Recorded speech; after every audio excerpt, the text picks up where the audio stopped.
సరే దేవుని బిడ్డలారా, మనమందరం కూడా పరిశుద్ధ గ్రంథం ప్రకటన గ్రంథము 2వ అధ్యాయము, ప్రకటన గ్రంథం 2వ అధ్యాయం 17వ వచనాన్ని ఒకసారి 17వ వచనం. ప్రకటన గ్రంథము 2వ అధ్యాయము 17వ వచనం చదువు నాన్న. సంఘములతో ఆత్మ చెప్పుచున్న మాట చెవి గలవాడు వినుగాక. జయించిన వానికి మరుగై ఉన్న మన్నాను భుజింపనిత్తును, మరియు అతనికి తెల్ల రాయి ఇస్తాను. ఆ రాయి మీద చెక్కబడిన ఒక కొత్త పేరు ఉంటుంది, పొందిన వానికే గాని అది మరి ఎవ్వనికి తెలియదు. హల్లెలూయా, దేవునికి స్తోత్రం కలుగునుగాక. పెర్గము అనే సంఘముతో యేసు ప్రభు మాట్లాడుతున్న మాట, దేవుడు చెబుతున్న మాట, జయించిన వానికి మరుగై ఉన్న మన్నాను, దాచి పెట్టబడిన మన్నాను, దేవదూతలు తినే మన్నాను, ఇశ్రాయేలు ప్రజలు అరణ్యములో ఉన్నప్పుడు దేవుడు కురిపించిన మన్నాను నేను వాళ్ళకు భుజింపనిస్తాను. అది భూమి మీద పండేది కాదు. మన్నా అంటే భూమి మీద పండదది. ఇశ్రాయేలు ప్రజలు 40 సంవత్సరాలు అరణ్యంలో ఉన్నారు. వాళ్ళు ఎడారిలో నడుస్తూ ఉన్నారు. ఎడారిలో నడిచి ఎడారిలో పంటలు పండుతాయా? ఎడారిలో ఎవరైనా పంటలు వేయగలరా? పంటలు పండించగలరా? ఇప్పటికి కూడా ఇంత టెక్నాలజీ, ఇంత ఆధునిక ప్రపంచంలో మనం ఉన్నా కూడా ఇప్పటికీ ఎడారిలో పంటలు పండించలేకున్నారు. ఇసుకలో పంటలు పండుతాయా? దానికి నేల ఉంటాయి కదా, ఉండదు. ఇప్పటికి కూడా స్టిల్ ఇప్పటికి కూడా పంటలు పండవు. ఎడారిలో ఇసుకలో పంటలు పండవు. ఏదో పిచ్చి మొక్కలు ఏమైనా మొలుస్తాయి కానీ మంచి ఆహారాన్ని ఇచ్చే మనుషులకు ఉపయోగపడే చెట్లు మొలచవు. దేవునికి స్తోత్రం, హల్లెలూయా. అలాంటి ఎడారి ప్రదేశంలో ఇశ్రాయేలు ప్రజలు, దేవుని ప్రజలు 40 సంవత్సరాలు వాళ్ళు ప్రయాణం చేస్తూ ఉంటే వాళ్ళకు ఆహారం కావాలి కదా. ఎన్ని కోళ్ళు కోసుకోవాలా, ఎన్ని మేకలు కొయ్యాలా, వాళ్ళకు భోజనం కావాలంటే ఎన్ని 40 లక్షల మంది ప్రయాణం అయిపోయేది. ఏదో 10 మందో 500 మందో 100 మందో కాదుపోయింది. 40 లక్షల మందికి భోజనం కావాలంటే ఎన్ని గోధుమలు కావాలా? రొట్టెలే తిన్నారు అనుకుందాంలే, ఎన్ని మూటలు గోధుమలు కావాలి వాళ్ళకి కదా. ఎక్కడి నుంచి పండిస్తారు వాళ్ళకు? ఒక ఊరు తిండి వాళ్ళది, ఒక రోజు భోజనం. హల్లెలూయా. వాళ్ళు మోషే ప్రార్థన చేస్తే దేవుడు ఆకాశం నుండి మన్నాను కురిపించినాడు. అది దేవదూతలు తినే భోజనం అంట, దేవదూతలు తినే ఆహారం. ఇశ్రాయేలు ప్రజలు, భూమి మీద ప్రజలు మరుగై ఉన్న పరలోకములో దేవదూతలు తినే తిండి ఇశ్రాయేలు ప్రజలు ఇక్కడ తిన్నారు. అది ఎలా ఉంటుందంటే కొత్తిమీర గింజలు ఉన్నట్టుంటాయి. మంచు పడుతుంది, మంచు మీద మన్నా పడుతుంది, ఆ మన్నా మీద మళ్ళా మంచు పడుతుంది అన్నమాట. ఇశ్రాయేలు ప్రజలు పొద్దున్నే 5 గంటలకు లేచి బయటికి రావాలి. ఇంకా తెల్లవారక ముందే, సూర్యుడు ఉదయించక ముందే పొద్దున్నే వచ్చారు. సూర్యుడు ఉదయిస్తే మంచు ఏమైపోతుంది? కరిగిపోతుంది. పైన మంచు, కింద మంచు కరిగిపోతుంది. మంచు కరిగిపోతే ఏమవుతుంది? అది ఇసుక పాలైపోతుంది. మన్నా ఇసుక పాలైపోతుంది, మట్టి అయిపోతుంది. అందుకని దేవుడు ఏం చెప్పాడు? బాబు, సూర్యుడు ఉదయించక ముందే, సూర్యోదయం కాకముందే మీరు ఆ మన్నాన్ని స్వీకరించాలా, ఆ మన్నాన్ని తీసుకోవాలా. మంచు కరిగిపోయింది అనుకోండి, అది నేల పాలైపోతుంది, మీకు తినడానికి ఉపయోగపడదు. 6 రోజులు మీరు స్వీకరించుకోండి, 6 రోజులు మీకు కురిపించబడుతుంది. ఒక రోజు ఎక్స్ట్రా బెనిఫిట్ అనమాట, ఒక రోజు కురిపించబడదు. ఇంకొకటి దానికి ఉండేది ఒక అద్భుతమైనది ఏంటంటే, వాళ్ళు ఒక్కొక్కరు ఒక్కొక్క సేరు, ఒక్కొక్కరు 2 సేర్లు, ఒక్కొక్కరు 3 సేర్లు తెచ్చుకుంటారు. తెచ్చుకొని తినేసి కొంతమంది ఏం చేసుకుంటారు, రేపటికి ఎత్తి పెట్టుకుందాంలే అనుకుంటారు. పోయి చూస్తే అది కుళ్ళిపోయి ఉంటుంది, పురుగులు పట్టేసి ఉంటుంది. అంటే ఎప్పటికప్పుడు అది మన్నా ఫ్రెష్ది. ఇప్పుడు తెచ్చుకున్నాం, ఇప్పుడు తినేయాలి, అయిపోవాలి. అది రేపటికి ఉంటుందంటే ఉండదు. అది ఎక్కడుందంటే భూమి మీద పండేది కాదు. ఎక్కడుంటుందంటే పరలోకములో ఉంటుంది. దేవునికి స్తోత్రం కలుగును గాక. హల్లెలూయా. దేవదూతలు తినే తిండి ఇశ్రాయేలు ప్రజలు తిన్నారు. అయితే యేసు ప్రభు ఒక మాట అంటాడు యోహాను సువార్త 6వ అధ్యాయంలో, మీ పితరులు మన్నాను తిని అరణ్యంలో చచ్చిపోయారు. మీ పితరులు పరలోకపు ఆహారం, పరలోకపు మన్నా, దేవదూతలు తినే తిండి తిని చనిపోయారు. అయితే నేనిచ్చు ఆహారము తినువాడు మరెన్నటికీ మృతి పొందడు, మరణించడు. హల్లెలూయా. ఏంటి ప్రభా, ఏంటి ఆహారం మాకి కొంచెం పెట్టు, తింటాం. జీవాహారము నేనే, నన్ను తినువాడు నిత్యము బ్రతుకు. దేవునికి స్తోత్రం కలుగును గాక. హల్లెలూయా. మన్నాను దేవుడు భుజింపనిస్తాడంట. ఎవరికి? జయించిన వారికి. ఎవరైతే గెలుస్తారో, ఎవరైతే జయము పొందుతారో, ఎవరైతే నిలబడతారో, ఎవరైతే సాక్ష్యాన్ని కాపాడుకుంటారో, ఎవరైతే మారు మనసు పొంది తమ జీవితాలను ఆఖరి వరకు పవిత్రంగా కాపాడుకుంటూ ఉంటారో, దేవుడు వాళ్లకు మరుగై ఉన్న మన్నాను తినిపిస్తాడట, భుజింపనిస్తాడట, తినేటట్టు వాళ్ళకు అధికారం ఇస్తారంట. Praise the Lord. హల్లెలూయా. అది మాత్రమే కాకుండా నేను వాళ్ళకు ఒక తెల్ల రాయిని ఇస్తా, దాని మీద ఒక కొత్త పేరు ఉంటుంది. ఉదాహరణ, నా పేరు ఇక్కడ రాజు, నటరాజు లేదా రాజుపాల్ అనుకోండి. మీ పేరు ఏదో నవీను, కరుణాకర్, లీలాకర్, శ్రీనాథ్, అమ్మాయి అందరు ఉంటాయి పేర్లు. ఇక్కడ నుంచి మనం ఇక్కడ మళ్ళా పేర్లు మార్చుకుంటాం. అవునా? ఇక్కడ మళ్ళా పేర్లు మార్చుకుంటాం. బాప్తిజం తీసుకున్నాక మళ్ళా పేరు మార్చుకుంటాం. పరలోకానికి పోతానే దేవుని బిడ్డలారా, జయించిన వ్యక్తి కంట తెల్ల రాయి ఇస్తాడు, దాని మీద ఒక కొత్త పేరు ఉంటుంది. ఆడిపోయి ప్రభు ఇస్తాడు ఆ పలక, ఆ తెల్లరాయి ఇచ్చినప్పుడు దాని మీద పేరు ఉంటుంది. ఎవరి పేరు ప్రభు? ఇది నేను ముద్దుగా పెట్టుకున్నారా? ఏమంటాడు?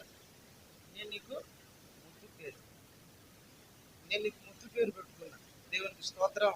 హల్లెలూయా. నేను నీకు ముద్దు పేరు. అదేంటి ప్రభా, నా పేరు కింద పలానా పేరు కదా ప్రభా, నా కింద పేరు దానియేలు కదా, నా కింద మేషక్ కదా, నా పేరు పేతురు కదా, నా పేరు రిబికా కదా, నా పేరు రూతు కదా, నా పేరు పలాని పేరు కదా. అదేంటి ప్రభా, నా పేరు అంటే నీకు కొత్త పేరు నువ్వు పెట్టినా, నువ్వంటే నాకు ఇష్టం, ఐ లవ్ యూ అని ప్రభు చెప్పి కొత్త పేరు రాసి ఆ పేరును దేవుడు మనకిస్తాడు. ఇప్పుడు మనకు నచ్చిన వాళ్ళకు మనము ముద్దు పేర్లు పెట్టుకుంటా అంటాం కదా, బుజ్జి, బంగారము, కొండ, అనకొండ ఇట్లాంటి పేర్లు పెట్టుకుంటా అంటాం కదా. మంచి మంచి పేర్లతో కొంతమంది పిలుచుకుంటా ఉంటారు. అంటే వాళ్ళకి ఇష్టమైన వాళ్ళు కాబట్టి, వాళ్ళని ఎంతో ప్రేమించే వాళ్ళు కాబట్టి ఆ పలక మీద వాళ్ళు ఆ పేరు పెట్టుకుంటారు. అవునా? మీరు ఎప్పుడైనా మీరు ప్రేమించిన వాళ్ళ పేరు పెట్టుకున్నారా? మీ భార్యలకు ఏ రోజున మంచి పేరు పెట్టారా? చెప్పండి. మీ భార్యను ఎప్పుడైనా ముద్దుగా బంగారము, వెండి, లేకుంటే గోల్డ్, వజ్రాలు ఇట్లాంటి పిలిచారా ముద్దు పేర్లతో? మీరు మీ భర్తలను ముద్దు పేరుతో ముద్దు పేరు పెట్టుకున్నారా? ఏమమ్మా, ఎవరు పలకడం లేదు. ఓకే, దేవునికి స్తోత్రం. ముద్దు పేరు ఉందా మీకు? ముద్దు పేర్లు ఉన్నాయా? అంటే మీకు ఇష్టమైన, అంటే భర్త, నా భర్త ఎప్పుడు పనికి మాలే మాస్టర్ అంటారా? నా భార్య ఎప్పుడు నా మాట వినదు అంటారా? బంగారం. భార్యను ఎప్పుడు ప్రేమతో చూసుకోవాలి, ప్రేమగా పలకరించాలి. భార్య కూడా భర్తను ప్రేమగా చూసుకోవాలి. అలసిపోయినా ఏం బంగారం, ఏం బుచ్చి, ఏం కొండ, మంచి ఏ పేర్లు పెట్టుకుంటారు కదా. కొత్త కొత్త పేర్లు ఉంటాయి కదా. ఇప్పుడు జకరియా మన శ్రీనాథ్ జాక్ అని పిలుస్తాడు. ముద్దుగా జాక్ అని పిలుస్తాడు. నవీన్ వచ్చి పానీపూరి అని పిలుస్తాడు. ఏదో ఏది నానా ఏదో పేరు పెట్టి పిలుస్తాడు. అంటే వాళ్ళు ప్రేమ చూడండి, ప్రేమగా పిలుచుకుంటూ ఉంటారు అనమాట. లీలాకర్ అన్న వాళ్ళు అట్లా అంటే ప్రేమగా పిలుచుకుంటూ ఉంటారు అనమాట. నేను ఒకసారి ఇంటికి పోయినప్పుడు ఆ ఇంటికి లీలాకర్ అన్న ఫోన్ తీసుకున్నాను. ఫోన్ చేసుకొని ఇస్తాంటే అప్పుడే ఆ టయానికి వాళ్ళ భార్య ఫోన్ చేస్తుంది. దాంట్లో చూస్తే బంగారం అని ఉంది. బంగారం అని ఉంది. ఎవరు నా బంగారం అంట? షాప్ ఏమన్నా బంగారు షాపులో ఏమైనా పేరు పెట్టుకున్నా నేను అనుకుంటాను. కాదన్నా, నా భార్య పేరు అంటాడు. స్తోత్రం. హల్లెలూయా. అంటే బంగారం అంటే పెళ్ళి ఇప్పుడు 15 సంవత్సరాలు 14 సంవత్సరాలు ఇంకా బంగారమే అన్నా నీకంటే, నా భార్య నాకు ఎప్పుడు బంగారమే అన్నా అంటాడు. ముద్దు పేరు అంటే దేవుడు కూడా, మన ప్రభు కూడా మనకు ముద్దు పేరు పెడతాడు. తెల్లరాయి. తెల్లరాయి ఆ కాలంలో ఎవరినైనా ఇన్వైట్ చేసేటప్పుడు, అంటే ఆహ్వానించేటప్పుడు, పిలిచేటప్పుడు, పెళ్ళికి పిలిచేటప్పుడు కానివ్వండి, లేదంటే ఎవరైనా పెద్ద ధనవంతుడు ఏదైనా ఫంక్షన్ చేసుకునేటప్పుడు ఒక తెల్లరాయి మీద వాళ్ళ పేరు రాసి పంపించారు. ఇప్పుడు పత్రికలు మనం పంపిస్తాం కదా, అట్లా తెల్లరాయి రాసి పంపించేవాళ్ళు అనమాట.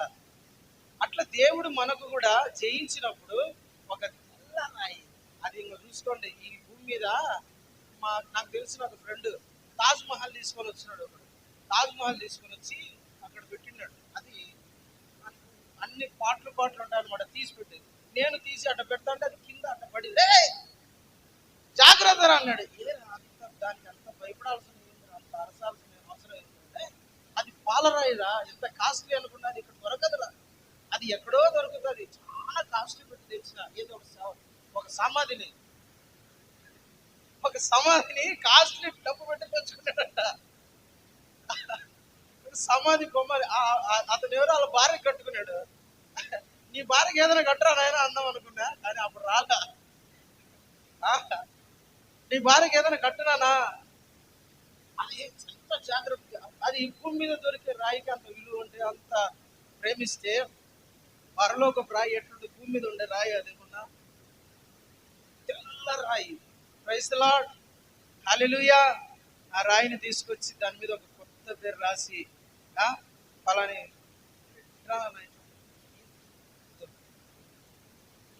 ఈ పేరు ఎవరిదయ్యా? నీదే పేరు. ఎందుకు ప్రభా నా పేరు?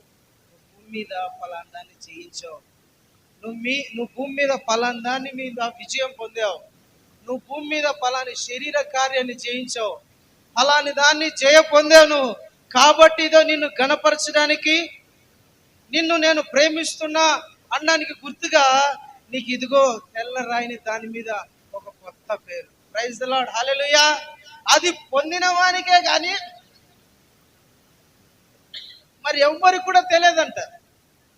ఇప్పుడు దాని మీద పేరు రాసుకొని, ఆ పేరు ఉంటుంది, పక్కన పోయి బ్రదర్ ప్రభు నాకు కొత్త పేరు ఇచ్చాడు చూసావా అంటే, ఏం పేరు అది, ఏం భాష అది అనుకుంటా ఉంటారు. ప్రభు ఒక కొత్త పేరు దాని మీద రాసిస్తాడు. రాసి ఇచ్చినప్పుడు ఆ పేరు పొందిన వానికే కానీ మన ఎవ్వనికి కూడా అన్నమాట, ఎవ్వనికి తెలియదు, ఎవ్వనికి ఆ మాట తెలియదంట, ఆ పేరు తెలియదు.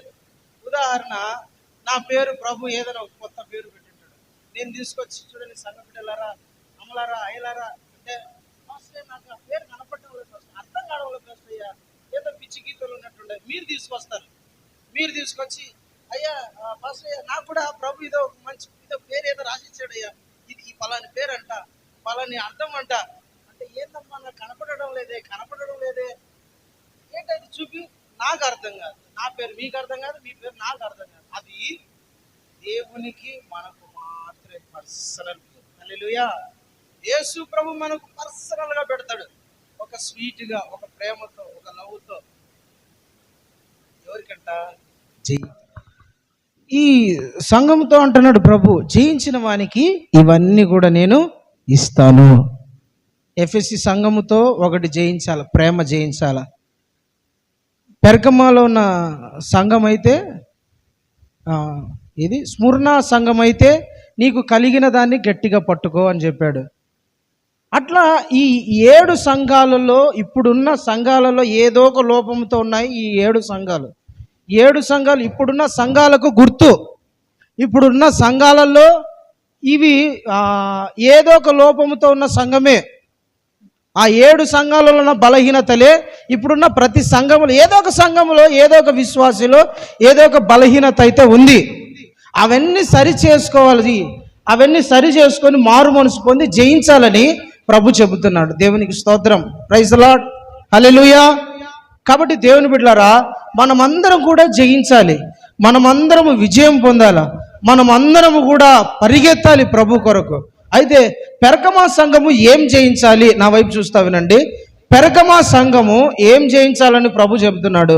జయించితే మన్నాను నీకు ఇస్తానన్నాడు, జయిస్తే కొత్త రాతి మీద, కొత్త తెల్ల రాయి మీద కొత్త పేరు నీకు పెట్టి నీకు ఇస్తానన్నాడు. అయితే ఏం జయించాలి ప్రభువా అనేది పెర్గమ సంఘంలో నుంచి మనం ధ్యానం చేసుకోబోతాం.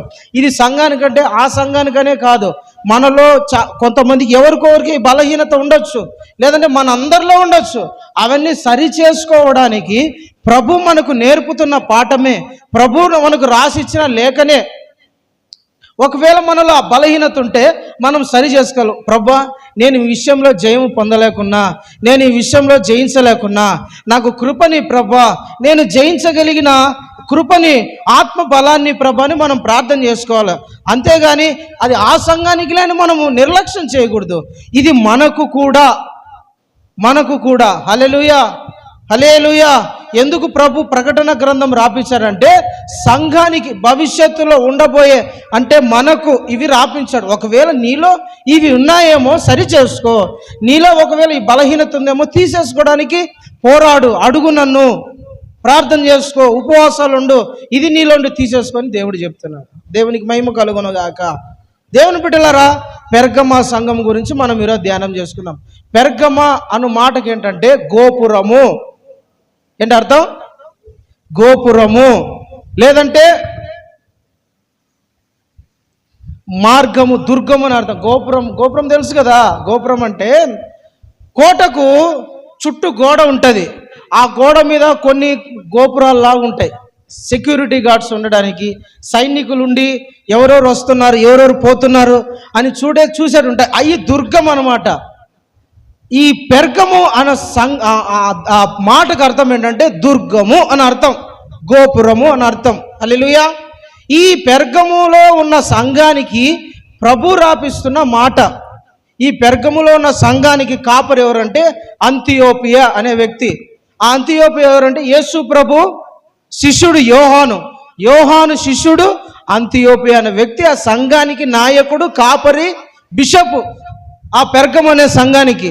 దేవుని బిడ్డలారా, పెర్గము అనే ఆ పట్టణము, లేదంటే ఆ దేశము బహుభయంకరమైన విగ్రహారాధనతో నిండిపోయిన పట్టణం. అది భయంకరమైన విగ్రహారాధన.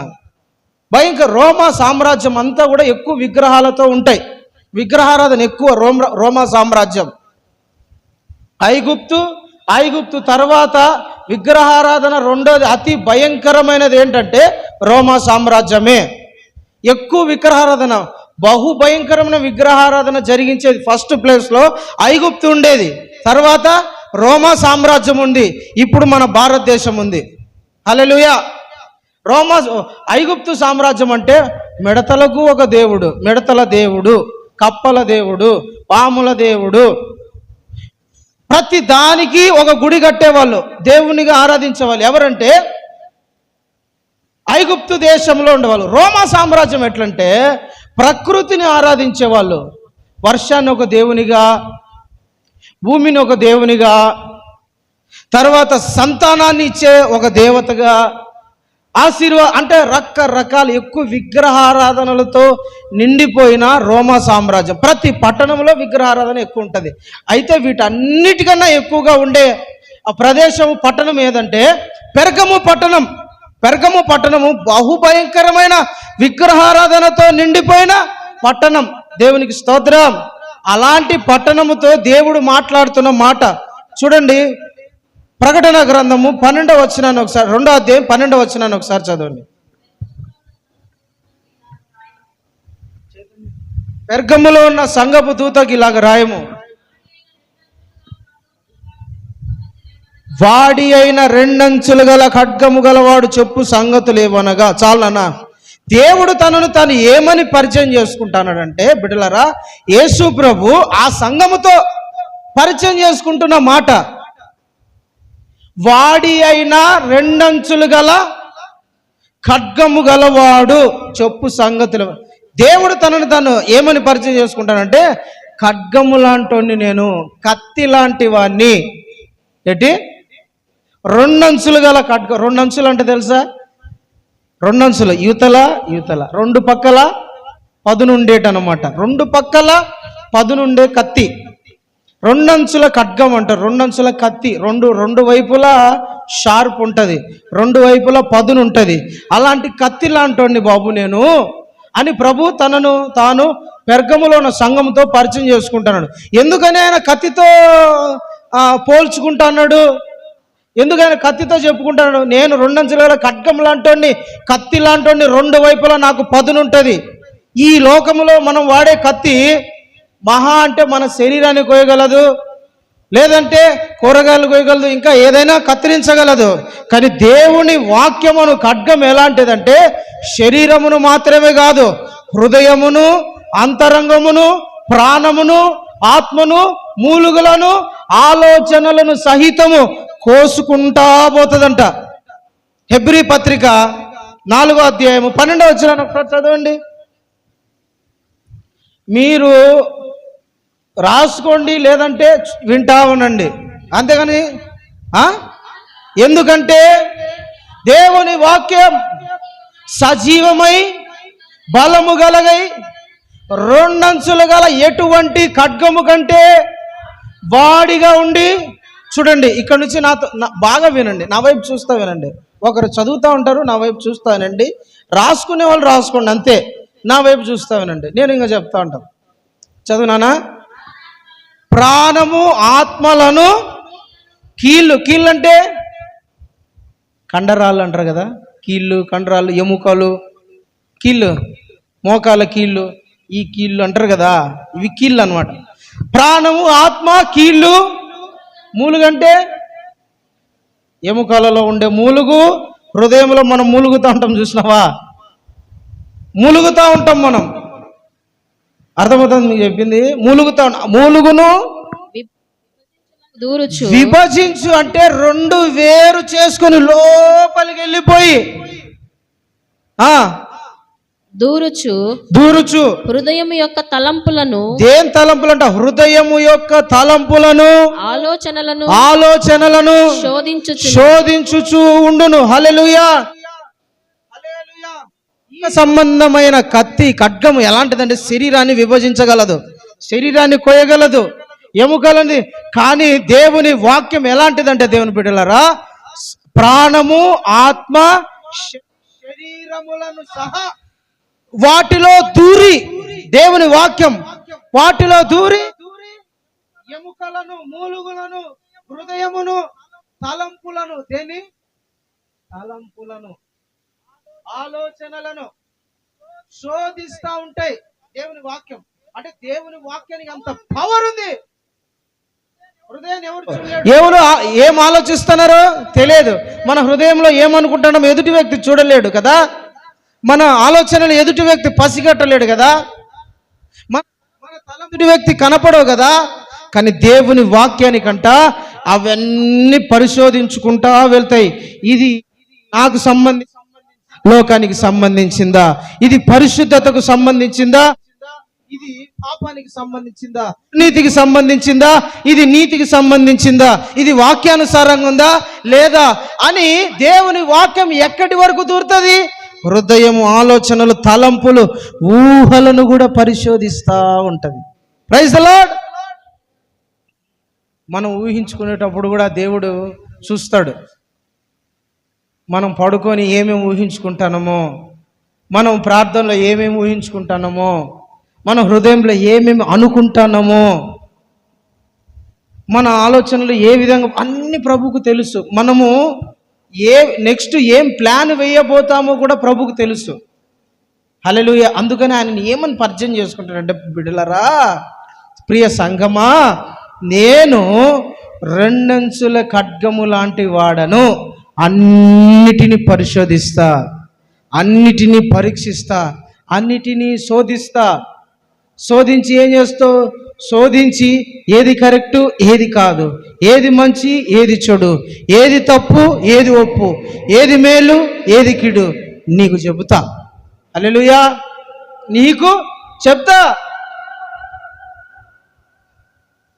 మన మనస్సాక్షి మనకు చెబుతూ ఉంటుంది, ఇది చెయ్యొద్దు, ఇది కరెక్ట్ కాదు అని చెప్తా ఉంటుంది. చూసినావా? దేవుని వాక్యం అప్పుడు మన మూలుగులేకి, మన హృదయంలోకి వెళ్ళిపోయి విభజించి చెప్తుంది, నీకు ఎత్తి చూపిస్తుంది. నీతోనే, బయటలతో మాట్లాడదు. ఒక్కొక్కసారి నీ హృదయంలో నుంచే దేవుని వాక్యం మాట్లాడుతుంది. ఇదిగో ఈ తప్పు నీలో ఉంది, ఇదిగో ఈ పొరపాటు నీలో ఉంది, ఈ బలహీనత నీలో ఉంది, లేదంటే ఇదో దేవుని వాక్యానుసారంగా నువ్వు నడుస్తున్నావు. దేవుడు ఎత్తి చూపిస్తాడు. ఎప్పుడంటే మన హృదయంలోనే. ప్రైజ్ ద లార్డ్, హల్లెలూయా. అందుకని దేవుడు తనను తాను ఏమని పరిచయం చేసుకున్నాడు దేవుని బిడ్డలారా, నేను రెండంచులు గల ఖడ్గములంటోని. ఆయన మాట చెప్తున్నాడు, రెండంచులు గల పరిచయం చేసుకుంటున్నాడు ఆయన. దేవునికి స్తోత్రం, హల్లెలూయా. ఆ సంఘానికి రాపిచ్చి పంపించిన మాట. ఇంకోటి ఏంటంటే, రోమా సామ్రాజ్యంలో బాగా వినండి, మీకు బైబిల్ చదువుతూ ఉంటే నేను చెప్పే మాటల మీద మనసు ఉండదు, దీని మీదకి పోతుంది. నేను చెప్పే మాటలు మీకు అర్థం కావాలంటే నేను చెప్పేది వినాలా. మీరు రాసుకొని తర్వాత ధ్యానం. నేను చెప్తా ఉంటే మీరు ఇక్కడ చదువుతా అన్నారు అనుకోండి, నేను చెప్పే మాట మీకు మైండ్కి ఎక్కదు, మీరు అప్పుడు విని వేస్ట్ అవుతుంది. అట్లుండకూడదు. వినేటప్పుడు శ్రద్ధగా వినాలా. ఏ రెఫరెన్స్లు చెప్తానో రాసుకో, అది పోయి ఇంటికాడ ధ్యానం చేసుకో. నేను ఇక్కడ చెప్తా అంటే నువ్వు ఇక్కడ చదువుతా ఉన్నావు అనుకో, నేను చెప్పే మాట ఎగిరిపోయి ఉంటుంది. ఒకవేళ నేను తప్పు చెప్తానన్నా ఒప్పు చెప్తానన్నా అది నీకు ఆశీర్వాదకరమైన మాటనా, నీకు అర్థం కావాలి కదా. కాబట్టి వినేటప్పుడు జాగ్రత్తగా వినాలి. అర్థమైందా? దేవునికి స్తోత్రం, హల్లెలూయా. రోమా సామ్రాజ్యంలో 2 రకాల అధికారాలు ఉంటాయి. ఒకటి, కత్తితో అధికారం చేయొచ్చు. అధికారులకు కత్తి ఇచ్చింటాడు, ఒకరికి కత్తి లేని అధికారం. ఎవరైనా తప్పు చేసినందుకు వీళ్ళు కత్తితో వేసేస్తారన్నమాట. రోమా సామ్రాజ్యంలో ఉండేది కత్తితో అధికారం ఉంది, కత్తి లేని ఖడ్గం ఉపయోగించే అధికారం ఉంది, ఖడ్గం ఉపయోగించని అధికారం ఉంది. 2 రకాల అధికారులు ఉన్నాయి. అందుకని ప్రభు తనను పరిచయం చేసుకునేటప్పుడు నేను వాడిగల ఖడ్గము లాంటోని, 2 అంచుల గల ఖడ్గము లాంటోని. ఈ లోకములో ఒక రకంగా వాడితే నేను 2 రకాలుగా వాడతా అని దేవుడు తనను తాను పరిచయం చేసుకుంటాను. దేవునికి స్తోత్రం, ప్రైజ్ ద లార్డ్, హల్లెలూయా. ఈ పెర్గమ సంఘంతో రాపిచ్చి పంపిస్తాడు దేవుని బిడ్డలారా. 2వ వచనం చదవండి, 12 చదువు, 13 చదువు. సాతాను సింహాసనమున్న స్థలములో, సాతాను సింహాసనమున్న స్థలంలో నీవు కాపురమున్నావని నేను ఎరుగుదును. మరియు సాతాను కాపురమున్న ఆ స్థలములో నా యందు విశ్వాసి అయి ఉండి. చాలు, మళ్ళా చదువుదు. సాతాను సింహాసనమున్న స్థలములో నీవు కాపురమున్నావని నేను ఎరుగుదును. సాతాను వాడే సింహాసనం వేసుకొని రాజ్యం చేస్తూ ఉంటే, అధికారం చేస్తూ ఉంటే, సాతాను వాడు ఏళ్తా ఉంటే ఆ పట్టణం ఎట్టుంటుంది, ఆ దేశం ఎట్టుంటుంది, ఆ ఇల్లు ఎట్టుంటుంది, ఆ గ్రామం ఎట్లుంటుంది, ఆ దేశం ఎట్లుంటుందో తెలుసా? సాతానుగాడు సింహాసనం వేసుకొని, లేదంటే ఒక ఇంటికి సాతానుగాడు అధికారిగా ఉన్నాడు అనుకోండి, ఆ ఇల్లు ఎట్టుంటుంది? పవిత్రంగా ఉంటుందా? పరిశుద్ధంగా ఉంటుందా? ఆనందంగా ఉంటుందా? సంతోషంగా ఉంటుందా? లేదంటే ఒక జిల్లాకు, ఒక పట్టణానికి, ఒక గ్రామానికి, ఒక మండలానికి వాడు సింహాసనం వేసుకొని వాడు పరిపాలన చేస్తే ఎట్టుంటుంది?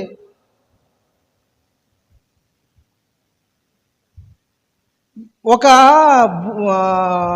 అతని పేరు ఏం పేరంటే, పేరు టక్కని రావడం లేదే. అతను నియంత అన్నమాట. హిట్లర్ కాదు, ముస్లిం దేశానికి టక్కన ఫట్టని గుర్తు రావడం నాకు. అతను ఒక నియంత అన్నమాట. రష్యా పక్కన దేశం వస్తుంది అది. ఉగాండా దేశానికి అతను ఒక నాయకుడు. ఇప్పుడు కాదు, దగ్గర 50 సంవత్సరాల కిందట జరిగిన మాట ఇది. 50 సంవత్సరాలు. అతను ఒక నియంత. ఉగాండా దేశానికి అతను ఒక నియంత, రాజు. నియంత అంటే నేను చెప్పినట్టు చెయ్యాలి, చేయకోకుండా సంపుతా, చేయకోకుండా కొడతా, చేయకోకుంటే నీ ఇష్టం అనే నియంత అనమాట. నియంత అంటే నేను ఏమి చెప్తే అది నువ్వు చెయ్యాల్సిందే. ఆడు ఎట్టంటాడంటే మనిషిని తింటాడు, నరమాంస భక్షకుడు అనమాట. అంటే మనిషిని తింటాడు. అంత ఘోరమైన వ్యక్తి ఆ ఉగాండా దేశానికి సంబంధించిన ఆ ప్రెసిడెంట్. నియంత. ఎవడైనా అడ్డం వచ్చినా కాల్చి చంపేస్తాడు, కొట్టి చంపేస్తాడు, సైన్యానికి అమ్మేస్తాడు, సైన్యానికి అప్పగిస్తాడు. భయంకరమైన నియంత. అంత ఘోరమైన పరిపాలన ఉగాండా అనే దేశము ఉండింది. దొంగతనాలు ఎక్కువ, మానభంగాలు ఎక్కువ, మర్డర్లు ఎక్కువ, చంపుకోవడాలు ఎక్కువ, కొట్టుకోవడాలు ఎక్కువ ఉగాండా దేశంలో. మీరు ఎప్పుడైనా యూట్యూబ్లో కొట్టి చూడు, ఉగాండా కంట్రీ అని కొట్టండి. భయంకరమైన పేదరికమైన దేశం అది. చాలా దరిద్రపు స్థితిలో ఉంటుంది ఆ దేశం, ఉగాండా అనే దేశం. ఒక మనిషి భూమి మీద నియంత పాలన అంటే నేను చెప్పినట్టే జరగాల, నేను చెప్పినట్టే బ్రతకాల అని ఆజ్ఞలను పెట్టి పరిపాలిస్తే ఆ దేశం అంత ఘోరంగా ఉంటే, సాతానుగాడే సింహాసనం వేసుకొని పెర్గము అనే ఆ పట్టణములో కాపురం వాడు ఉంటున్నాడు. సాతాను సింహాసనం వేసుకొని ఉన్నాడు. ఇంకెంత ఘోరంగా ఉంటుంది దేవుని బిడ్డలారా.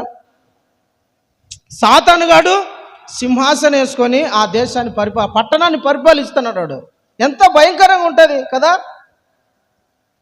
ఎంత ఘోరంగా ఉంటుంది. వాడు ఏం చెబితే అది చేయాల ప్రజలు, మనుషులు. అంత ఘోరమైన పరిస్థితి. పెర్గము అనే పట్టణం బహుభయంకరమైన విగ్రహాలతో నిండిపోయింది ఆ పట్టణం. ఒక డయానా అనే దేవతకు బొమ్మగా విగ్రహాన్ని కట్టించారనమాట. అదంతా చూడ్డానికి తల నుంచి కింది భాగం అంతా సర్పంలాగా ఉంటుంది, పాములాగా ఉంటుంది. కింద భాగం అంతా కూడా మనిషి ఆకారంలో ఉంటుంది, తల మటుకు సర్పపు ఆకారంలో ఉంటుంది. అని అంత ఘోరంగా ఉంటుంది అన్నమాట. అక్కడ చాలా భయంకరమైన విగ్రహారాధన జరిగే పట్టణం అది. ఏది? ఈ పెర్గము అనే పట్టణం. అది మాత్రమే కాకుండా అక్కడ కొన్ని భయంకరమైన ఆచారాలు ఉన్నాయి. ఏంటంటే, దేవత దగ్గర పోయేటప్పుడు ఊరికే పోకూడదు, మందు బాటలు చేతిలో పట్టుకొని పోవాలి. ఏం పట్టుకొని పోవాలా? సారా చేతిలో పట్టుకొని పోవాలి. అందరూ తాగాలాడ, అందరూ మద్యం సేవించాలి. ఎక్కడ? ఆ దేవత దగ్గర, ఆ దేవుని దగ్గర ఉంది. ఎందుకు? నేను ఫోటో స్టూడియో ఫీల్డ్లో ఉన్నప్పుడు పెళ్ళి జరిగేటప్పుడు ఒక మందు బాటలు తీసుకొని వచ్చి ఆడ పెట్టారు. ఇది ఎందుకయ్యా అంటే దేవతకు అన్నాడు. నాకు బలుపులు ఎగిరిపోయినా, అంటే దేవత వచ్చి మందు అవుతుందా నాయన? హల్లెలూయా. అంటే ఆచారం ఉంది. ఎందుకు? మన భారతదేశంలో ఒక కల్చర్ ఉంది, ఒక ఆచారం ఉంది. ఏమిటంటే, టక్కని గుర్తు రావడం లేదే. ఒక అమ్మాయిని దేవునికి ప్రతిష్ఠిస్తారనమాట. ఆ అమ్మాయిని దేవదాసి అనే, కరెక్ట్, దేవదాసి అనే ఆచారము మన భారతదేశంలో ఉంది. ఆ అమ్మాయిని దేవునికి, అంటే దేవుని పేరట అని ప్రతిష్ఠిస్తారు. ఇదో ఈ కుటుంబం అంతా దేవునికి సంబంధించింది అని. ఆ అమ్మాయితో ఎవడైనా వచ్చి వ్యభిచారం చేసిపోవచ్చు. ఇప్పటికి ఉంది మన భారతదేశంలో ఆచారం.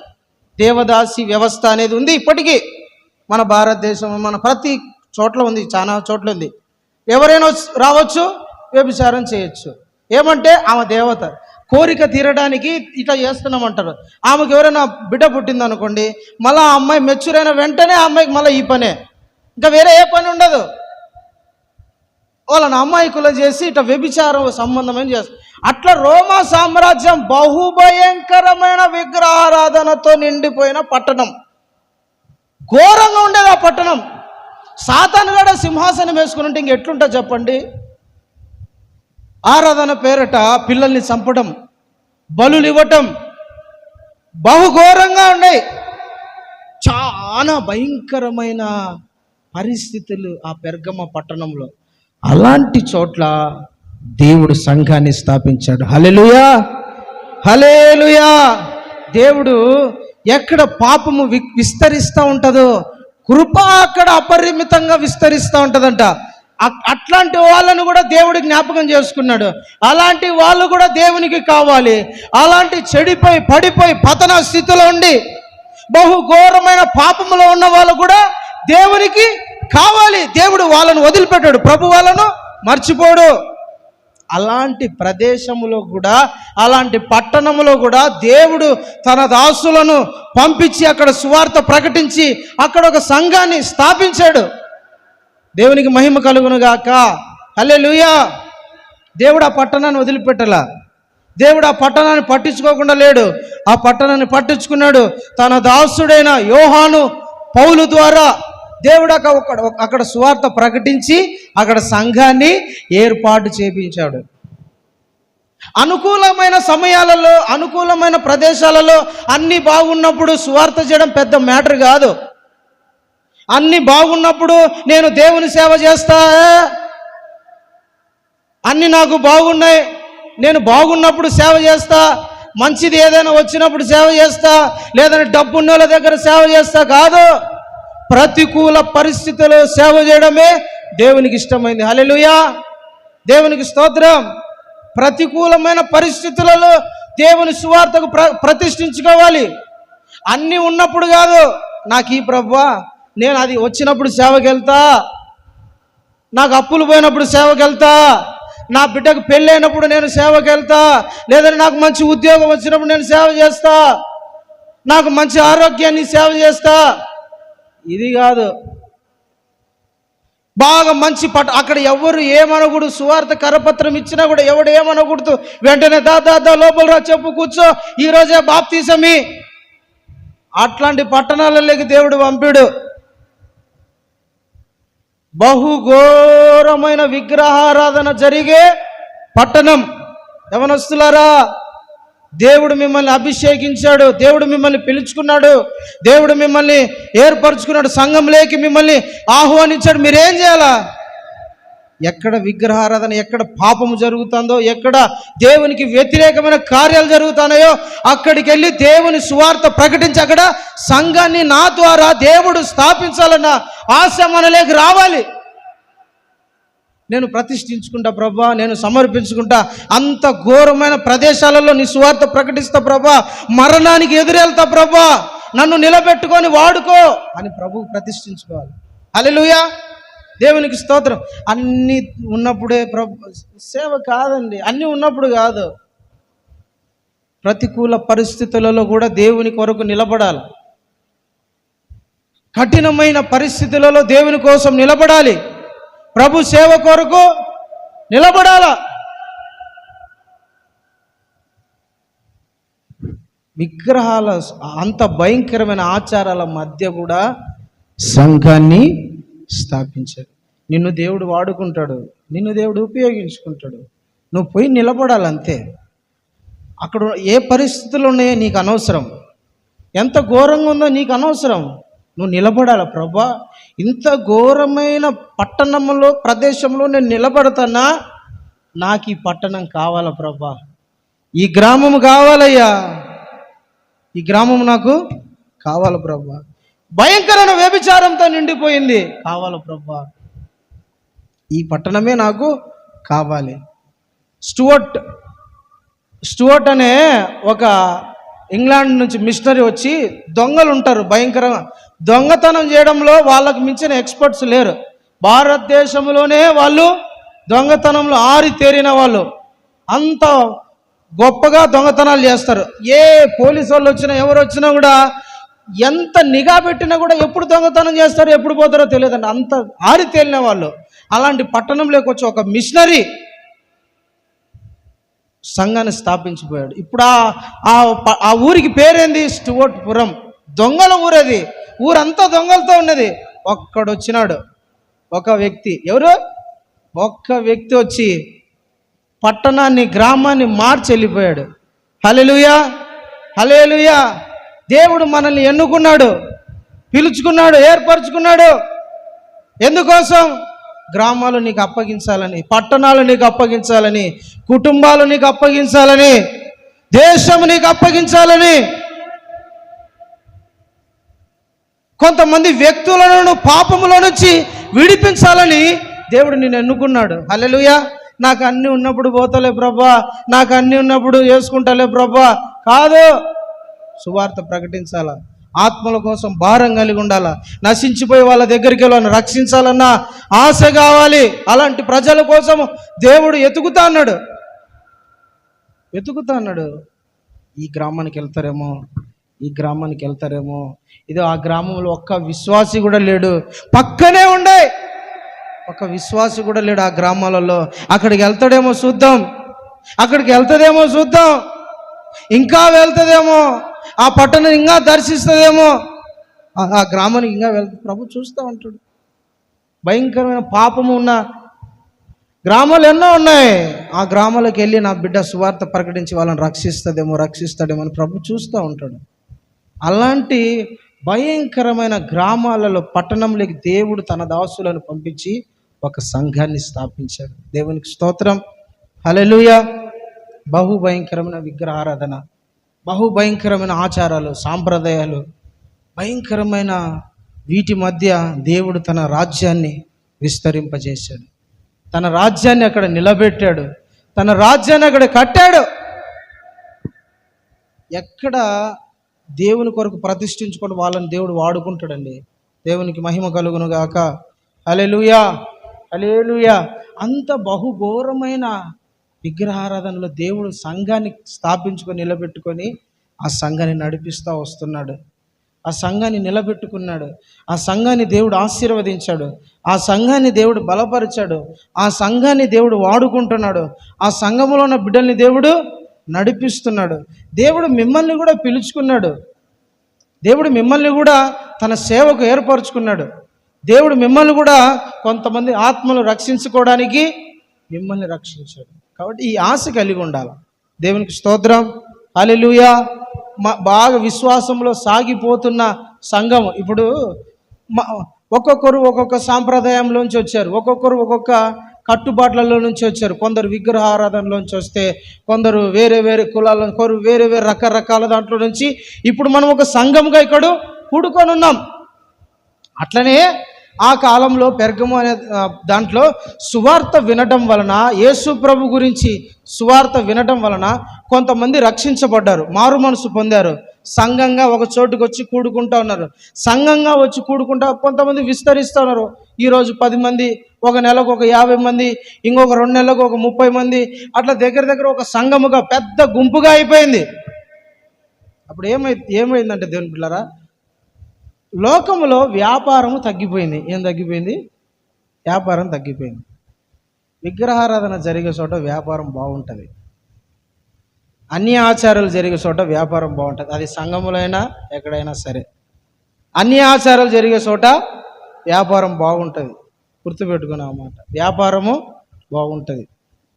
ఎఫెసీ పట్టణంలో కూడా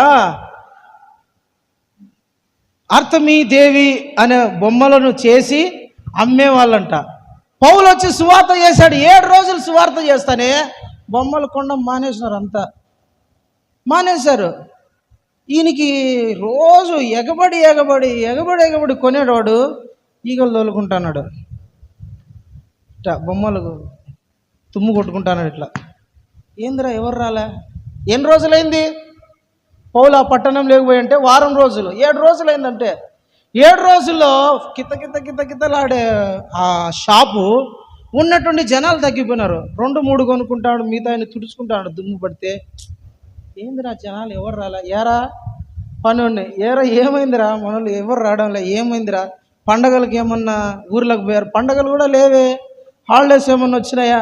ఏమన్నా జరుగుతున్నా? ఏందిరా ఎవరు రావడం లేదంటే, ఏం లేదు గురుగారు, మన ఊర్లో పౌలు అనే వాడు ఒకడు తిరుగుతున్నాడు. వాడు ఎవరో యేసంట, యేసును ప్రకటిస్తా ఉన్నాడు. ఆ యేసుని ప్రకటించినప్పటి నుంచి అందరూ అటు వెళ్ళిపోయినారు.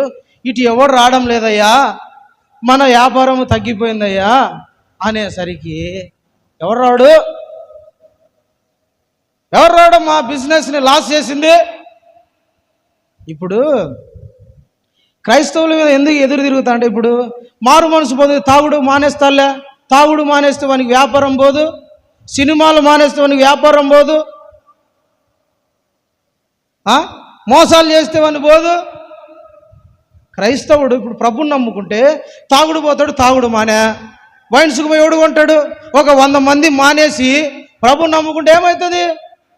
బిజినెస్ తగ్గిపోతుంది. సినిమాలు పోయేవాడు ఒక 100 మంది మారు మనసు మంది సినిమాలు పోవడం అయిపోయాయి. ఏం జరుగుతుందిరా? వాడు ఎవడో వచ్చినాడయ్యా, తాగుడు పోతాడు, అందరిని మారుస్తున్నాడయ్యా, మంచిదిలేరా, మంచి పని అన్నాడు.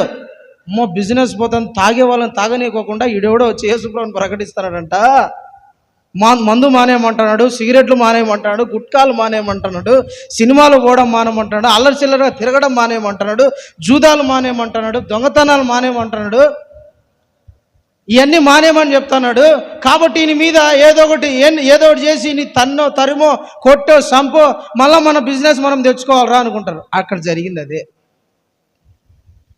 క్రైస్తవులు విస్తరించడం వలన పాప కార్యాలన్నీ ఆగిపోతా వస్తున్నాయి. ఏంటి? క్రైస్తవ్యులు విస్తరిస్తే ఏమవుతుందంటే పాపము తగ్గిపోతా వస్తుంది. దుర్నీతి కార్యాలు తగ్గిపోతాయి. నీతి ఎక్కడ విస్తరిస్తుందో దుర్నీతి ఎక్కడ అణిగిపోతూ ఉంటుంది. క్రైస్తవ్యం ఎక్కడ పెరుగుతూ ఉంటుందో లోక సంబంధమైన కార్యక్రమాలు, లోక సంబంధమైనటన్నీ ఏమైపోతాయంటే కనపరాకుండా పోతాయి. హల్లెలూయా. స్కాట్లాండ్ అనే దేశంలో అక్కడ జూదం ఎక్కువ ఆడేవాళ్ళు, వ్యభిచారం ఎక్కువ చేసేవాళ్ళు, క్లబ్బులు ఎక్కువ ఉండేటి, భయంకరంగా పబ్బులు, సినిమా థియేటర్లు భయంకరంగా ఉండేటి, భయంకరమైన పాపం. అయితే జాన్ నాక్స్ అనే ఒక వ్యక్తి కొండ మీద కూర్చొని ఆ పాపాన్ని చూసి తట్టుకోలేక ప్రార్థన చేస్తూ వచ్చినాడు. ప్రభా, ఈ స్కాట్లాండ్ దేశం అంతా చెడిపోయిందయ్యా, తాగుడు బోతలు అయిపోయారు ప్రభా, దుర్మార్గులు అయిపోయారు ప్రభా, జూదగాళ్ళు అయిపోయారు ప్రభా, పబ్బులమ్మడి తిరుగుతున్నారు ప్రభా, ఏం చేయాలో అర్థం కావడం లేదు ప్రభా. ఇదిగో నా ప్రార్థన గాలిలో కలిపేస్తున్నా, ఈ ప్రార్థన ఊపిరి పీల్చుకొని అందరూ మారాల ప్రభా అని ప్రతిరోజు ప్రార్థన చేసేవాడు. కొన్ని సంవత్సరాలు, దగ్గర 40 సంవత్సరాలు ప్రార్థన చేశాడని సాక్ష్యం ఉంది. 40 సంవత్సరాలు కొండ మీద కూర్చొని ప్రార్థన చేశాడంట. 40 సంవత్సరాల తర్వాత స్కాట్లాండ్లో పబ్బులు కనపడలేదు, స్కాట్లాండ్లో సినిమా థియేటర్లు లేవు, స్కాట్లాండ్లో తాగుడుబోతులు లేరు, స్కాట్లాండ్లో వ్యభిచారం లేదు. కారణం ప్రార్థన. పాపము ఎక్కడ విస్తరిస్తుందో అక్కడ నీతి ఎక్కడ విస్తరిస్తుందో అక్కడ పాపానికి చోటు ఉండదు. లోక సంబంధమైనటి ఏవి అక్కడ చల్లవు. ఇప్పుడు లాస్ ఏంజల్స్ అని అమెరికాలో ఉంది. అమెరికాలో నిన్న తగలబడిపోయింది కదా లాస్ ఏంజల్స్. అక్కడ ఒక్క క్రైస్తవుడు లేడండి. క్రైస్తవులైనా ఏదో అట్టొకరు ఎవరు దేవుణ్ణి ఆరాధించరు, ఎవరు దేవుణ్ణి పట్టించుకోరు, ఎవరు మారు మనసుని గురించిన ఆలోచన లేదు. ఒక ఆమె పోయి సువార్త చెప్పింది, ప్రవచనం చెప్పింది, స్కాట్లాండ్ ప్రజలారా, ఇప్పుడైనా మారు మనసు పొందండి, మీ పాపాలను వదులుకోండి, ఈ దరిద్రపు అలవాటు మానుకోండి, వ్యభిచారము మానండి, ఆడంగితనము నుండి బయటికి రండి, మొగళ్ళు పెళ్లి చేసుకోవడం మానుకోండి, ఆడోళ్ళను పెళ్లి చేసుకోవడం మానేసేయండి, తాగుడు మానండి, ఇట్లాంటి దరిద్రపు అలవాటు నుంచి మానండి, దేవుడు లేకుండా ఉగ్రత నీ మీదికి రప్పిస్తాడంట అని చెప్తే ఎవరు ఇన్లా సరే చూసినాం బా అనుకున్నారు. ఆమె చెప్పిన కరెక్ట్గా ఒక వారం రోజుల్లో 3 రోజుల్లో దేవుడు నిప్పుల వర్షం కురిపించినాడు. అంతే, భస్మం అయిపోయింది. హల్లెలూయా. దేవుని బిడ్డలారా, ఎక్కడ దేవుని సువార్త ప్రకటించబడుతూ ఉంటుందో, ఎక్కడ నీతిమంతులు పెరుగుతూ ఉంటారో, ఎక్కడ ప్రార్థన పరులు పెరుగుతూ ఉంటారో ఆ ప్రదేశంలో పాపము ఆగిపోతూ వస్తుంది. దేవునికి స్తోత్రం. ఇక్కడ క్రైస్తవులు పెరగడం వల్ల బిజినెస్ ఆగిపోయింది. మందు కొనేవాళ్ళు లేరు, గుళ్ళకి వెళ్ళేవాళ్ళు లేరు, ఆచారాలు చేసేవాళ్ళు లేరు, దారాలు కొనేవాళ్ళు లేరు, నిమ్మకాయలు కొనేవాళ్ళు లేరు, అయ్యి కొనేవాళ్ళు లేరు, ఇవన్నీ కొనేవాళ్ళు లేరండి. ఏమంటే తగ్గిపోయి ఏంద్రా అందరూ ఆ మతంలో కలిసిపోతున్నారా, ఇవన్నీ మూఢభక్తిని వాళ్ళకేమో ఎవరో చెప్పినాడంట, ఇవన్నీ అసలు మానేసినారు, ఎవరు చేయడంలా, వాళ్ళు నీట్గా పద్ధతిగా బతుకుతున్నారా. అది అట్లా పోయి నీరో అనే చక్రవర్తి చెవిలో పడింది. ఎవరో సార్ పెరగమలో మన అదే ఆ పట్టణంలో బిజినెస్ అంతా తగ్గిపోయింది, అంతా క్రైస్తవుల వల్లనే అనేసరికి ఈయనకి ఎక్కింది. మన గుళ్ళకు రావడంలే, మన రాజుగారి బొమ్మకు ముక్కడంలే. కైసర్ ఔగుస్తుకు ఒక మందిరం ఉండేది, ఆ కైసర్ ఔగుస్తు మందిరానికి ఎవరు పోవడంలే. కొంతమంది ఒక ప్రత్యేకంగా ఉన్నారు సార్, వాళ్ళు ఒక చోట కూడుకొని పాడుకుంటున్నారు, స్తోత్రాలు చెప్పుకుంటారు, ప్రార్థన చేసుకుంటారు, యేసు దేవుడు అంటున్నారు సార్. ఎక్కడికి పోవడంలా, ఏం జరగడంలా, మాకేం అర్థం కావడం లేదు సార్ అని నీరో చక్రవర్తికి ఇన్ఫర్మేషన్ ఇచ్చారు. అప్పటి నుంచి హింసలు స్టార్ట్ అయినాయి సంఘానికి. అప్పటి వరకు బాగుండింది సంఘం, బాగా ఆరాధన చేసుకుంటానింది, బాగా విశ్వాసంలో బలపడతానింది, ప్రతి ఆదివారము లేదంటే ఎప్పుడు వీలున్నప్పుడల్లా సంఘానికి వస్తూ ఉన్నారు. అప్పుడు హింసలు స్టార్ట్ అయినాయి. సంఘము విస్తరించినప్పుడు శ్రమలు స్టార్ట్ అవుతాయి అనండి. సంఘము విస్తరించినప్పుడు శ్రమలు స్టార్ట్ అవుతాయి. ఒక ఆత్మీయుడు ఎదుగుతా ఉన్నాడంటే శ్రమలు అట్లే ఎదుగుతా వస్తాయి. ఒక ఆత్మీయుడు ఎదుగుతా ఉన్నాడంటే ఒక శ్రమలు కూడా ఎదుగుతా వస్తాయి. ఒక కుటుంబంలో మంచి ప్రార్థన పరులు ఉన్నారంటే ఆ కుటుంబంలో ప్రార్థనకు వ్యతిరేకంగా ఒక వ్యక్తిని సాధారణ కూడా లేపుతా వస్తాడు. నిజం అది. ఒక వ్యక్తి బాగా భక్తిలో ఎదుగుతా ఉన్నాడంటే ఇంకొక వ్యక్తి ఈ భక్తిని అట్ట తొక్కాలని సాతానుగాడు, ఈ వ్యక్తి తప్పు కాదు, సాతానుగాడు ఆ వ్యక్తిని వాడుకొని ఈ వ్యక్తిని తొక్కితే, ఈ వ్యక్తిని బలహీనపరుస్తే మొత్తం అంతా పడిపోతుంది కదా అని వాళ్ళ ఆలోచన. ఒక ప్రార్థనా పరుణ్ణి కొడితే అయిపోతుందని నా ఆలోచన. అర్థమైందా? ఒక కుటుంబంలో ఒక మంచి భక్తి పరుడు ఉన్నాడు, భక్తిహీనుడు ఉన్నాడు. భక్తిహీనుని మీదకి శోధనలు ఎప్పటికి రావు. వాడు బాగుంటాడు చూడ్డానికి, ఆమె బాగుంటుంది, బాగా మంచి ఆరోగ్యము, మంచి తిండి అన్నీ ఉంటాయి. కానీ భక్తి పరునికే వస్తాయి శ్రమలన్నీ, శోధనలన్నీ.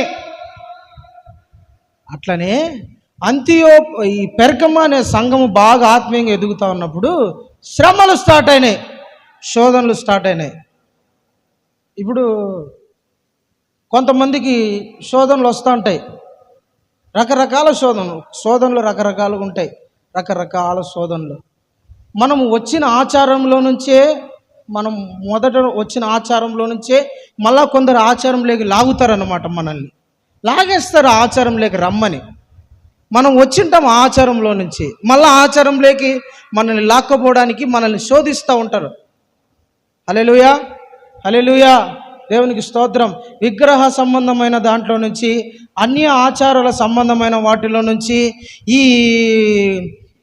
పితృపారపర్యం అంటే పాత కట్టల నుంచి వచ్చిన వాటి నుంచి మళ్ళా వాటిలోకి లాగాలని చూస్తూ ఉంటారు కొంతమంది. లాగడానికి మళ్ళా మనల్ని ఆ పరిస్థితిలోకి లాగడానికి. అట్లా కొంతమంది దేవుని బిడ్డలారా, ఈ సంఘాన్ని కూడా, సంఘం అన్ని ఆచారాల నుంచి బయటకు వచ్చింది కానీ మళ్ళా అట్లా లాగడానికి చూస్తుంది. ఉదాహరణ, జ్వరం వచ్చినప్పుడు ఒక దారం కట్టుకుంటా ఉండేవాళ్ళము ప్రభులేకి రాకముందుకు. మళ్ళీ ఏం చేస్తారంటే, దారం కట్టుకోవద్దులే, ఒకసారి వచ్చి చూపించుకో ఏమవుతుంది. లోకము ఆకర్షిస్తుంది. ఇంకా నువ్వు యాడ్ నుంచి పడినావో నిలబడ్డావో మళ్ళా ఆడ పడగొట్టేటట్టు చూస్తుంది లోకం. హల్లెలూయా, హల్లెలూయా. శోధనలు భయంకరంగా వస్తూ ఉంటాయి. ఈ సంఘానికి కూడా బహు భయంకరమైన శోధనలు ఎదురయ్యాయి. మళ్ళా ఆచారాలలోకి లాగడానికి, ఆ సాంప్రదాయాలలోకి లాగడానికి, ఆ పరిస్థితులలోంచి లాగడానికి దేవుని బిడ్డలారా శోధనలు భయంకరంగా వచ్చేసాయి. వ్యతిరేకత ఎక్కువైపోయింది, వ్యతిరేకత పెరిగిపోయింది ఆ సంఘానికి. అప్పుడు ఆ సంఘములో అంతియోపయి అనే ఆ సంఘ కాపరిని అక్కడ చంపేశారు. ఆ మాట చదవండి ఒకసారి, ప్రకటన గ్రంథంలోనే ఇప్పుడు చదివిన 13వ వచనం. సాతాను కాపురమున్న ఆ స్థలములో నా యందు విశ్వాసి అయి ఉండి నన్ను గూర్చి సాక్షి అయిన అంతిపయను వాడు మీ మధ్యను చంపబడిన దినములలో నీవు నా నామమును గట్టిగా చేపట్టి నా యందలి విశ్వాసమును విసర్జింపలేదని నేను ఎరుగుదును. హల్లెలూయా. మీ మధ్య అంతియోపయి అని వాడు చంపబడ్డాడు. అంతియోపయి అంటే ఒక సేవకుడు, పాస్టర్ గారు ఆ సంఘానికి. ఆ పాస్టర్ గారిని అక్కడ సంఘము మధ్య చంపేశారు. హతసాక్షి అయిపోయినాడు. మంచి సేవకుడు, మంచి ఆత్మీయ గల సేవకుడు, సంఘ కాపరి, విశ్వాసంలో ఉండేవాడు, సంఘాన్ని బలపరుస్తూ ఉండేవాడు. యోహాను శిష్యుడు. యోహాను తర్వాత ఆయనే ఆ సంఘానికి కాపరిగా ఉన్నాడు, ఆ సంఘాన్ని బలపరుస్తూ ఉన్నాడు. అయితే వీడేరా చేసేదంతా, వీడే ప్రజలందరినీ వీడే చేసేది అని ఆ సేవకుని మీద కుట్ర పన్ని డొమిషియస్ అనే రాజు కింద నిప్పులు పెట్టి దూడ ఆ ఎద్దు ఆకారంలో ఏమంటారు, యాక్ కాదు రాగి, ఇత్తడి, నా వైపు చూస్తానండి, ఇత్తడి లాంటిది, ఇత్తడితో ఎద్దు లాంటి ఆకారం చేసి దాంట్లో నూనె పోసి దాంట్లో ఈ అంతియోపియా అనే వ్యక్తిని దాంట్లో పడేశారు. కింద మంట పెట్టారు. ఎద్దు లాంటి ఎద్దు ఆకారం లాంటి ఇత్తడితో ఒక వస్తువుని చేశారు. వస్తువుని చేసి దాంట్లో ఈ అంతియోపియా అనే ఈ పాస్టర్ గారిని దాంట్లో పడుకోబెట్టి కింద మంట పెట్టారు, నూనె పోసి దాంట్లో. చూడండి ఎంత ఘోరంగా ఉంటుంది, ఎంత ఘోరంగా చంపింటారు తెలుసా, ఎంత ఘోరంగా చనిపోయింటాడు తెలుసునా, బహు ఘోరంగా. సంఘము చూసి ఒక్కసారి ఉలిక్కిపడింది, వామ్మో మా పాస్టర్ గారిని ఇంత ఘోరంగా చంపారని. సంఘం చూస్తుండగానే ఎవడైనా ప్రభుని వెంబడిస్తే మళ్ళా సంఘము గింగం అంటే యేసు అంటే ఇదే గతి పడుతుందని ఆ డొమిషియస్ అనే వ్యక్తి సంఘానికి ఒక హెచ్చరిక ఇచ్చాడు. ఎవడైనా యేసుని ఆరాధిస్తే సంఘానికి వెళ్తే ఇలాంటి గతి పడుతుంది అంటనే ఇప్పుడు సంఘం ఏమైపోవాలా? పాస్టర్ గారిని ఒక ఉదాహరణ, నన్నేడు చంపినారు అనుకోండి, ఎవరైనా మీరేం చేస్తారు? రేపటి నుంచి ఎవడైనా సంఘానికి వచ్చినాడని తెలిసిందా ఇదే గతి పడుతుందంటే సలాం. ఈ బాబానగర్లో కనపడితే నువ్వు నన్ను అడుగు, ఈ బాబానగర్లో కనపడితే నువ్వు నన్ను అడుగు, కనపడితే నువ్వు నన్ను అడుగయ్యా. ఈ బాబానగర్లో కనపడితే నన్ను అడుగు. అంతియోపియా అనే పాస్టర్ గారిని ఎంత ఘోరంగా చంపినా కూడా సంఘం అంట నా యందు విశ్వాసము వదలలేదు. హల్లెలూయా, హల్లెలూయా. సంఘము ఎదుట సేవకుణ్ణి నిర్దాక్షిణంగా కాల్చి ఉడకబెట్టి చికెన్ ఫ్రై చేస్తే ఎట్లుంటుంది, అట్లా చేస్తే సంఘం అయినా కూడా విశ్వాసంలో కదల్లా సంఘం నిలకడగా ఉంది. హెచ్చరిక వచ్చింది, ఎవడైనా సరే యేసు ప్రభుని నమ్మినా, సంఘానికి వెళ్ళినా, ఆయనను ఆరాధించినా, ఈ రాజును గాక వేరే ఎవరిని ఆరాధించినా ఇదే గతి పడుతుంది అన్నా కూడా నీ పన్ను చూసుకో, మా పని మేము చూసుకుంటాం. యథావిధిగా ఆరాధనకు వచ్చి ఆరాధన చేసుకొని ఆరాధన చేసి వాక్యం విని వెళ్ళిన సంఘం, ఆ సంఘాన్ని దేవుడు పొగుడుతా ఉన్నాడు. హల్లెలూయా. అంతియోపియా అనువాడు మీ మధ్య చంపబడ్డా నా మీద నువ్వు విశ్వాసము వదలలేదని నేను ఎరుగుదును. హల్లెలూయా. దేవునికి స్తోత్రం. చిన్న చిన్న కారణాలను బట్టి సంఘానికి మానుకునే వాళ్ళు ఉన్నారు. చిన్న చిన్న కారణాలను బట్టి సంఘాన్ని మానుకునే వాళ్ళు ఉన్నారు. నీ విశ్వాసము ఎప్పుడు పరీక్షించబడుతుంది? చిన్న కారణాలే, పెద్ద కారణాలు కాదు.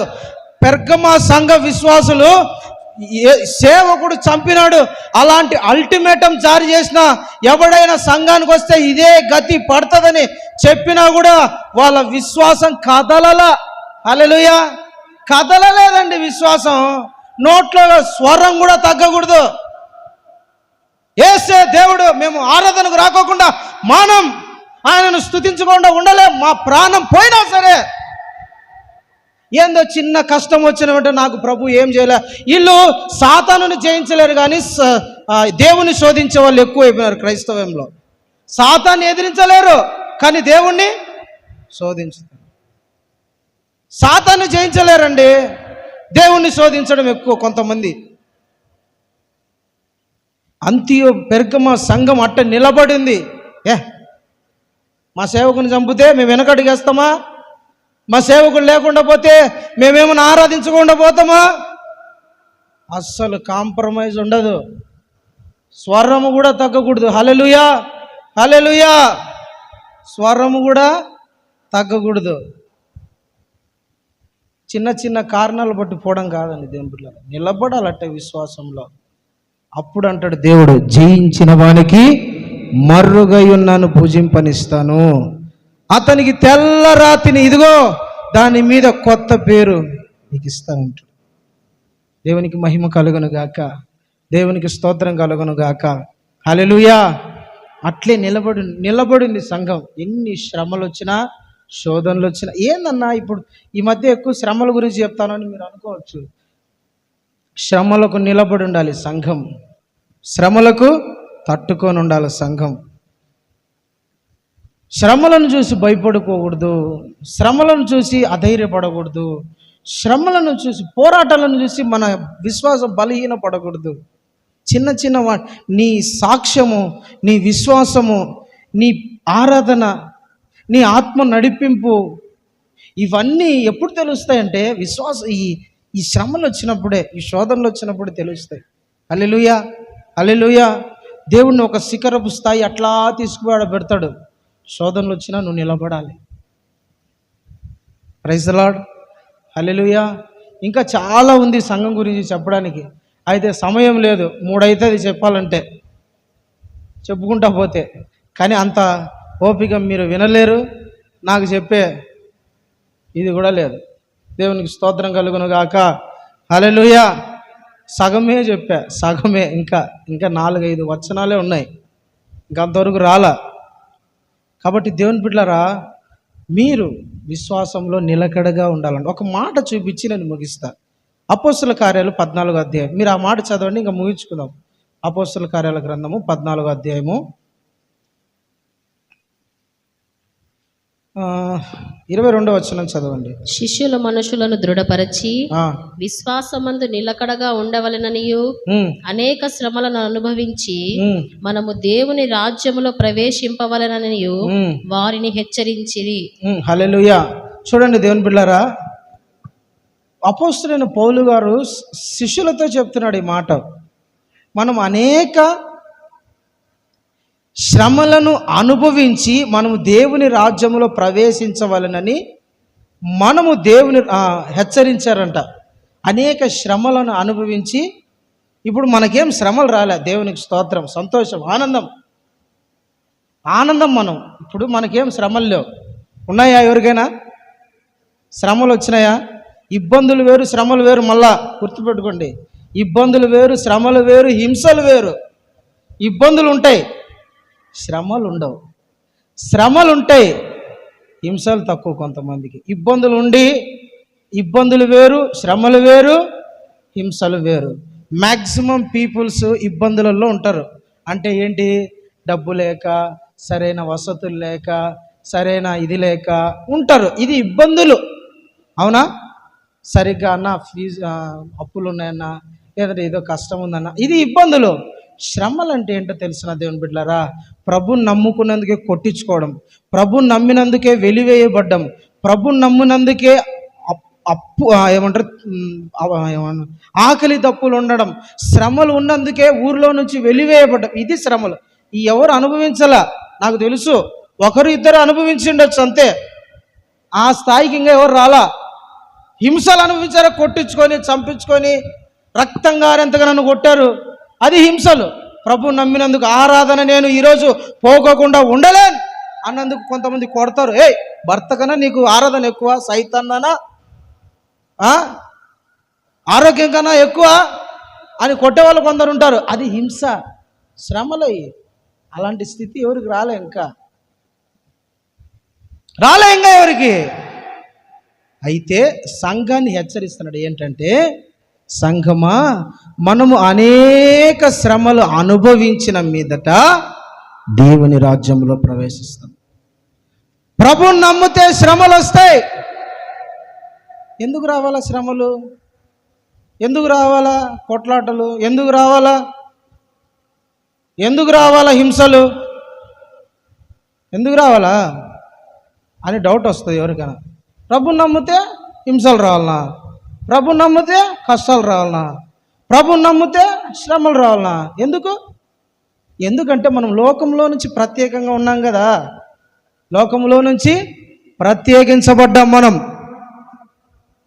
ఇప్పుడు లోకం చెప్పినట్టు మనం బ్రతకడంలా, లోకం ఉన్నట్టు మనం లేము. లోకంతో రాసిపడ్డంలా, మనం లోకంతో కలిసి లేం. లోకం బ్రతికినట్టుగా బ్రతకడంలా మనం. కాబట్టి శ్రమలు వస్తాయి.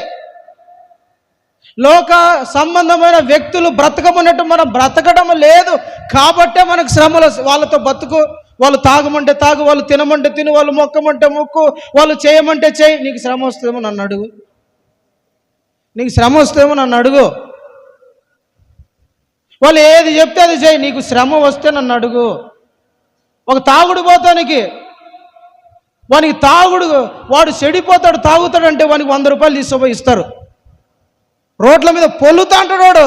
డబ్బే నుంచి వస్తుంది. అదే తినడానికి తిండి లేదంటే ఎవడైనా 100 రూపాయలు ఇస్తాడా? లోకములో ఉండే పాపము చేసే వ్యక్తులతో రాజీ పడితే శ్రమలు రావు. వాడను నాకేం శ్రమ ఉంది రే, అంత దరిద్రం ఎందుకురా బతుకుతావు, రోడ్ల మీద పొల్లాడుతా అంటే నాకేముంది 3 పూట్ల నేను తాగుతాడా తింటానప్పుడు అంటాడు. అంటాడా లేదా? లోకముతో రాజీ పడితే శ్రమలు రావు, కలిసిపోతే శ్రమలు రావు. ఆ దేవుడు మా దేవుడు ఒకడే, శ్రమలు రావు. యేసు ఒక్కడే అంటే శ్రమలు వస్తాయి. పాపమును వదిలే అంటే శ్రమలు వస్తాయి. ఆరాధనకు పోకోకుండా ఉండలేను అంటే శ్రమలు వస్తాయి. దేవుని స్తుతించకుండా ఉండలేను అంటే శ్రమలు వస్తాయి. ప్రార్థన చేయకుండా మానలేను అంటే శ్రమలు వస్తాయి. దీంట్లోకి వస్తాయి శ్రమలు. నేను ఎట్టున్నా ఏం కాదంటే ఎట్టున్నా నీకు ఏం కాదు, శ్రమలు రావు. ఎందుకు శ్రమలు వస్తాయండి? ఎందుకే మీరు గుర్తుపెట్టు, నేను ప్రత్యేకంగా బ్రతికేటప్పుడు నాకు శ్రమలు వస్తాయే, ఈ మైండ్ నీకు రావాలి. క్రైస్తవులకు శ్రమలు ఎందుకు వస్తాయంటే ఇందుకే. మీరు గుర్తుపెట్టు, ఎందుకు వస్తాయి కష్టాలు, ఎందుకు వస్తాయి? ప్రత్యేకంగా బ్రతుకుతున్నావు, సపరేట్గా బ్రతుకుతున్నావు, నువ్వు నీతిగా బ్రతుకుతున్నావు, యథార్థంగా బ్రతుకుతున్నావు, అబద్ధం ఆడడానికి ఇష్టపడడంలా, మోసం చేయడానికి ఇష్టపడడంలా, విగ్రహారాధన చేయడానికి ఇష్టపడడంలా, లోక ఆచారాలతో కలిసిపోవడానికి ఇష్టపడడంలో ఒక ప్రత్యేకంగా నేను ఉండాలి.